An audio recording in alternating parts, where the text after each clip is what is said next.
Hola, mi audiencia, Dios les bendiga. Es un gusto poder comunicarme con ustedes por este medio y continuar con nuestras cápsulas del discipulado del nuevo creyente.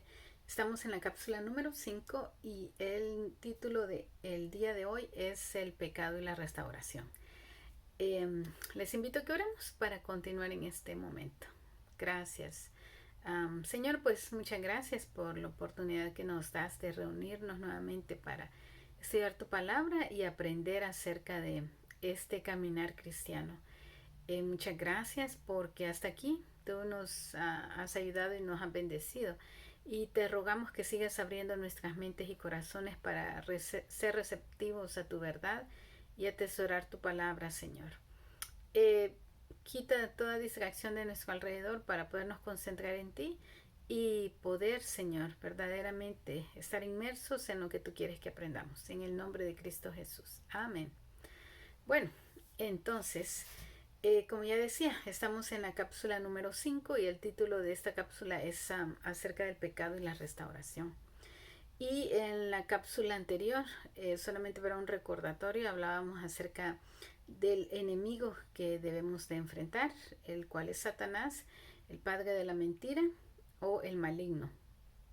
Y también entendimos la cápsula anterior que Satanás utiliza la tentación como su arma para hacernos pecar. Y Santiago 1, 13 y 14 dice así al respecto. Cuando alguno es tentado, no diga que es tentado de parte de Dios, porque Dios no puede ser tentado por el mal, ni Él tienta a nadie, sino que cada uno es tentado cuando de su propia concupiscencia es atraído y seducido. Y bueno, entonces solamente para recapitular la cápsula anterior, les recuerdo, no olviden tener su Biblia a la mano para estudiar estos versículos, para orar a Dios y pedir también guianza para que su palabra se vaya afirmando en sus mentes y corazones. Entonces, ¿qué pasa cuando cedemos a la tentación y pecamos? ¿Cómo restauro mi comunión con Dios? Esa es la pregunta. En primer lugar, cuando cedemos al pecado, ¿qué es lo primero que viene a nuestra mente? El enemigo que nos viene a acusar inmediatamente diciéndonos cosas como, hijo, ya viste, lo hiciste, pecaste, no se supone que eres cristiano, los cristianos no hacen lo que tú hiciste, qué vergüenza, no estás aprendiendo nada o no deberías de estar en la iglesia o llamándote cristiano. El enemigo va a tratar de manipularte para que desistas de perseverar, atender a la iglesia, seguir aprendiendo de la palabra de Dios o que te identifiques como un nuevo cristiano. Pero no debes de desanimarte, no debes de darte por vencido, porque gracias a Dios, Él sabe que no somos inmunes, que somos humanos y vamos a pecar. Y por esa razón nos ha dado una provisión en su palabra para los que ahora somos llamados sus hijos. Entonces, en Primera de Juan, capítulo 1, versículo 9, leemos el siguiente versículo. Si confesamos nuestros pecados, Él es fiel y justo para perdonar nuestros pecados y limpiarnos de toda maldad. Y ese Él es Dios. Dios es fiel y justo para perdonar nuestros pecados y limpiarnos de toda maldad. Entonces, cuando pecamos y el enemigo quiere venir a atacarnos y decirnos, ponernos en duda de no estoy aprendiendo nada, no estoy cambiando, estoy cometiendo los mismos errores, las mismas faltas que anteriormente, entonces nosotros debemos de descansar en la verdad de que Dios nos entiende y Él sabe que no podemos vivir sin pecar, entonces ya nos proveyó, ya nos dio nos dijo, yo los entiendo y esta es la respuesta, cómo ustedes deben de responder a estas situaciones, confesar el pecado. Así es de que en Primera de Juan 1:9 tenemos nuevamente la promesa que si confesamos nuestros pecados, y la confesión es el acto de aceptar nuestra falta y llamarla así, una falta, una falla. ya sea que hayamos desobedecido porque sabemos el bien y el mal, o hayamos transgredido, o sea, sobrepasado los límites de Dios, o cometido alguna impiedad, o sea que cuando decidimos ignorar a Dios y no mostramos reverencia a Él, o que hayamos cerrado por ignorancia, porque no conocemos todo, ¿verdad? Entonces, lo importante es que reconozcamos que hemos fallado y que también estemos en disposición de abandonar el pecado. A eso se le llama arrepentimiento. Son dos cosas importantes.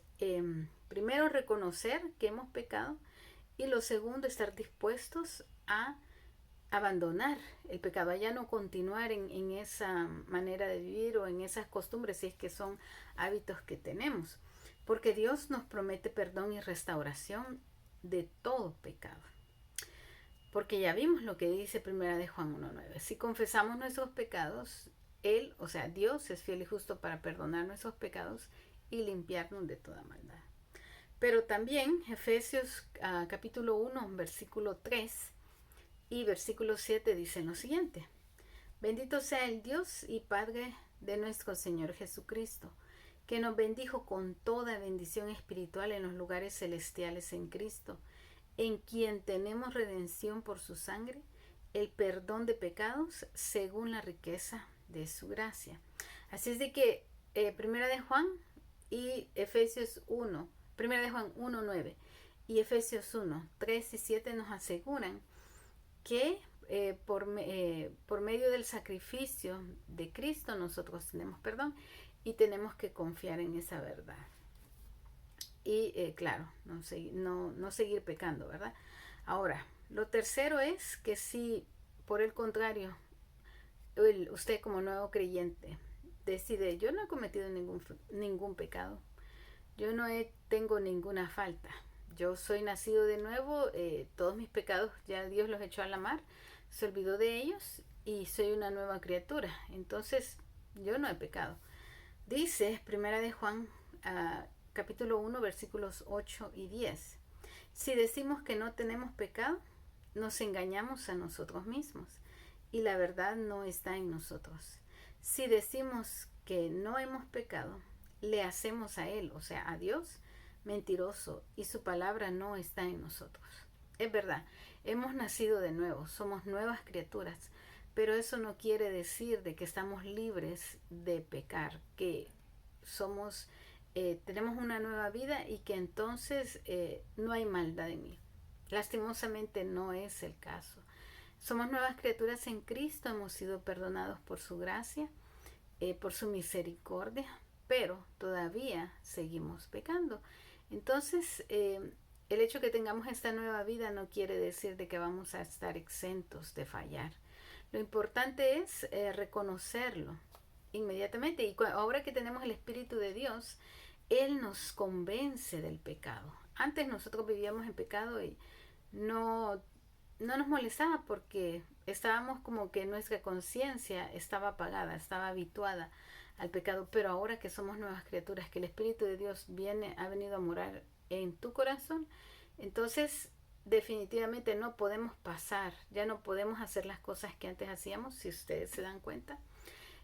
Hay muchas cosas que antes los tomábamos como natural y que ahora ya no lo hacemos porque el Espíritu de Dios nos convence.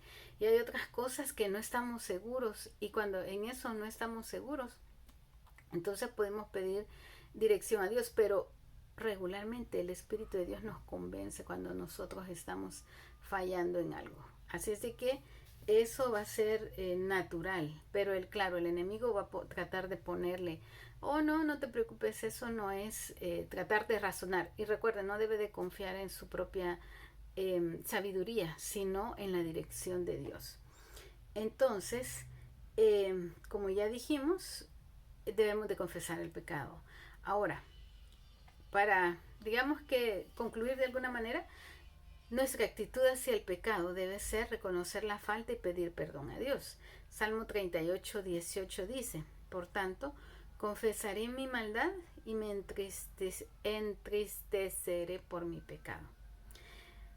Así es de que cuando nuevamente el enemigo nos va a venir a poner muchas tentaciones, va a sofocarnos tratando de apartarnos de los caminos del Señor.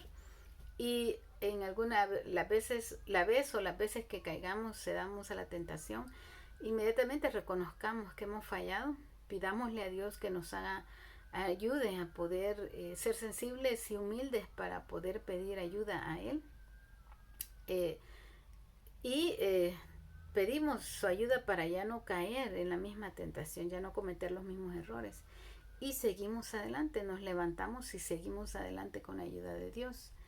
Pero también es importante recordar, saber que la Biblia también nos dice cómo debe ser nuestra actitud hacia aquellos que nos ofenden. Efesios 4:32 dice: antes, sed bondadosos unos con otros, misericordiosos, perdonándonos unos a otros, como también Dios nos perdonó en Cristo. Así de que la actitud que nosotros, el mismo perdón que nosotros recibimos de Dios, ¿verdad? Nosotros debemos de extenderlo a otros cuando otros nos han ofendido. No debemos de esperar a que ellos vengan y nos pidan perdón, sino que nosotros podemos extenderles también el perdón a Dios. Como vemos, el caminar cristiano es de mucha paz, es de mucho gozo, pero también requiere de nuestro esfuerzo. Seguir tratando de ser transformados a la imagen de Cristo toma tiempo. No se desespere, no se frustre, no piense de que no va a alcanzar la meta. Cada día es una oportunidad para pedirle ayuda a Dios, para pedir perdón a Dios, levantarnos y continuar caminando y pidiéndole a Dios que con su ayuda podamos serle fieles y llegar hasta la meta, que es ser conformados a la imagen y semejanza de Jesucristo. Así es de que ánimo, mis hermanos, hay que seguir en este esfuerzo, porque ya vimos de que la vida anterior son placeres pasajeros. La vida en Cristo verdaderamente tiene mucho significado, tiene mucha validez y nos da dirección para la vida y una paz que el mundo no nos puede dar. Gloria a Dios por esta decisión que usted ha tomado. Gracias por ver mis videos. Le animo a que siga alimentándose de la palabra de Dios y que siga buscando su voluntad a través de la oración. La semana, el próximo capítulo, la cápsula para el nuevo creyente, hablaremos sobre los hábitos que debemos de fomentar para nuestro crecimiento espiritual. Les invito a que oremos entonces y demos gracias al Señor. Padre, gracias te damos por tu amor y tu misericordia. Gracias porque tú eres bueno, tú eres fiel, tú eres Dios. Y Señor, te rogamos de que nos ayudes a seguir echando raíces profundas para honra y gloria de tu nombre, de tal forma que podamos llegar a ser conformados a la imagen y semejanza de tu Hijo Jesucristo. Gracias por tu amor y misericordia, gracias por la manera en cómo nos hablas y nos ayudas para saber que no estamos solos. Tú estás con nosotros y nos apoyas en nuestras debilidades. Ayúdanos a poder decir no a la tentación y a seguirte fieles a ti. En el nombre de Cristo Jesús damos gracias. Amén. Que el Señor les bendiga.